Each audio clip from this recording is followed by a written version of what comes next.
اور میرے بھائیوں، تربیت کے مقام پہ آخری نمبر پہ جو ذمہ دار ہیں وہ کون ہیں؟ سماج ذمہ دار ہے میرے بھائی ایک دوسرے کی تربیت کی۔ میرے اس مسئلے کو آپ ذرا اچھے انداز میں سمجھ لیں۔ ہم سب تربیت کے محتاج، بولنے والا میں بھی تربیت کا محتاج ہوں، اور مجھے معاف کریں ہمارے یہ جو علماء کرام ہیں یہ بھی تربیت کے محتاج، اور آپ جو عوام الناس ہیں آپ بھی تربیت کے محتاج۔ ہاں فرق ہوگا ہر دو آدمی کی تربیت یا ان کی دینی ضرورتوں کی، لیکن تربیت سب کو چاہیے۔ اسلامی شریعت ہم اور آپ کو بتاتی ہے والمؤمنون والمؤمنات بعضهم اولیاء بعض، مومن مرد آپس میں ایک دوسرے کے، مومن عورتیں آپس میں ایک دوسرے کے ولی ہیں، نزدیکی ہیں، خیر خواہ ہیں، ذمہ دار ہیں۔ یأمرون بالمعروف وینہون عن المنکر، یہ نیکی کا حکم دیتے ہیں اور برائیوں سے روکتے ہیں، یہ ہماری اور آپ کی ذمہ داری۔ وہ کیا ہے؟ دیکھو میں اس کو سادہ الفاظ میں آپ کو سمجھاتا ہوں۔ میں ایک مسلمان ہوں، میں آپ کو اپنی جگہ رکھ کے بات کر رہا ہوں یا آپ کی جگہ اپنے آپ کو رکھ کے بات کر رہا ہوں، جو بھی کہیں، میں یہ کہنا میں ایک مسلمان ہوں، اللہ کے فضل و کرم سے مجھے ایمان اللہ نے دیا ہے۔ جب میرا ایمان تازہ ہوتا ہے، میں مضبوط ہوتا ہوں نا، تو ہوتا یہ ہے کہ میں تین دشمنوں کو ایک ساتھ ہرا لیتا ہوں۔ کون سے تین دشمن؟ ہر انسان کے پیچھے تین چیزیں لگی ہوئی جو اسے اللہ کے راستے سے ہٹانے کی کوشش میں لگی۔ ایک انسان کا اپنا نفس ہے، نفس امارہ ہے، خواہشات ہیں انسان کے اندر۔ دوسرے نمبر پر یہ دنیا ہے، دنیا کی رنگینیاں ہیں، دنیا کے اندر یہ حسین و جمیل مناظر ہیں، یہ حرام چیزیں، یہ حرام بہت کچھ ہے دنیا کے اندر۔ اور تیسرے نمبر پہ شیطان مردود ہے، شیطان رجیم ہے۔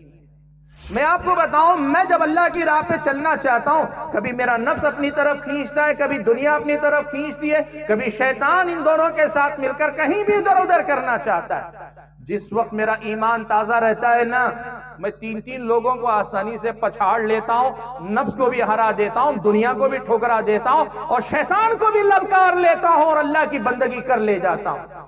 لیکن وہیں کئی بار ایسا ہوتا ہے کہ میں ان تینوں کے مقابلے یا تینوں میں سے کسی ایک کے مقابلے میں کمزور پڑ جاتا ہوں۔ کبھی میں نفس سے ہار جاتا ہوں، کبھی میں دنیا سے ہار جاتا ہوں، کبھی میں شیطان سے ہار جاتا ہوں۔ یہ جو میری کمزوری کا وقت ہوتا ہے نا، ایسے موقع پہ مجھے آپ کی ضرورت ہوتی ہے۔ آپ میرے مومن بھائی ہیں، آپ کی مجھے ضرورت ہوتی ہے کہ آپ آئیں، میرے ایمان کی کمزوری کو آپ کی ایمان کی تازگی سے مجھے طاقتور بنا دیں کہ میں پھر سے طاقتور بن جاؤں، اور آپ کی میری قوت ملا کر میں شیطان کو، نفس کو، دنیا کو پچھاڑ لے جاؤں۔ میرے بھائیو، آج ہمیں یہ کردار زندہ کرنے کی ضرورت ہے۔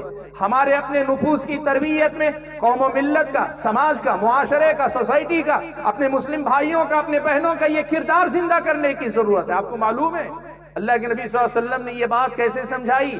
ایک صحابی تھے، نام تھا عبداللہ، لقب تھا ان کا حمار، زمانے جاہلیت میں شراب پینے کے عادی تھے، شرابی تھے، اسلام قبول کر لیا، توبہ کر لی، لیکن کبھی کبھار وہ شراب کی لت جو تھی نا، وہ کبھی پھر سے آ جاتی، شراب پی لیتے۔ ہوا یہ کہ شراب پی، اللہ کے نبی کے پاس لائے، اللہ کے نبی نے کوڑے لگوائے، پھر بھیج دیا۔ چند دن بعد پھر لائے، پھر شراب پی، پھر کوڑے لگائے، بھیج دیا۔ بار بار یہی ہوا کہ شراب پی کر آتے، شراب پی لیتے، اللہ کے نبی کے پاس آتے، سزا دیتے۔ ایک مرتبہ لائے گئے تو حضرت عمر ابن خطاب نے ایک جملہ کہا اخزاہ اللہ ما اکثر ما یوتا بھی، اللہ اس بندے کو رسوا کرے، کتنی بار لایا جاتا ہے، کتنی بار پیٹا جاتا ہے، کتنی بار سزا دی جاتی ہے۔ اللہ کے نبی صلی اللہ علیہ وسلم نے کیا کہا پتہ ہے آپ کو؟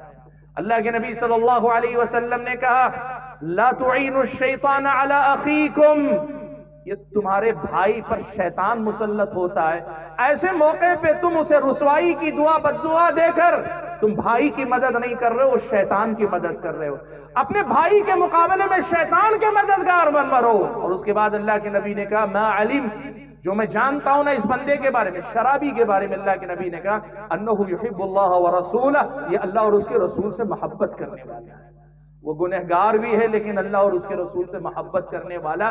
ایک مومن مسلمان کی حیثیت سے اگر آئے گا، حکمران تک آئے گا، اسے جو سزا ملنی چاہیے وہ ملے گی۔ اگر وہ غلطی کرے گا اسے روکا جائے گا، ٹوکا جائے گا، اس کی غلطی پر اسے تنبیہ کی جائے گی، اس کی برائی کو برائی کہا جائے گا، لیکن اس حقیقت کو بھلانا نہیں چاہیے کہ وہ میرا اور آپ کا بھائی ہے اور اسے میرے اور آپ کے ایمانی سہارے کی ضرورت ہے، اس خونی رشتے کی نہیں۔ اس ایمانی رشتے کے سہارے کی ضرورت ہے تاکہ وہ خود کو سدھار لے، سنبھال لے، اپنے آپ کو پھر سے اللہ تعالیٰ کی بندگی کی طرف لے آئے۔ یہ سماج کی بھی ذمہ داری ہے تربیت کے سلسلے میں۔ دینی پروگرام دیکھنے کے لیے سبسکرائب کریں ہمارا یوٹیوب چینل اللہ کا پیغام۔ جزاک اللہ خیرن کثیرہ۔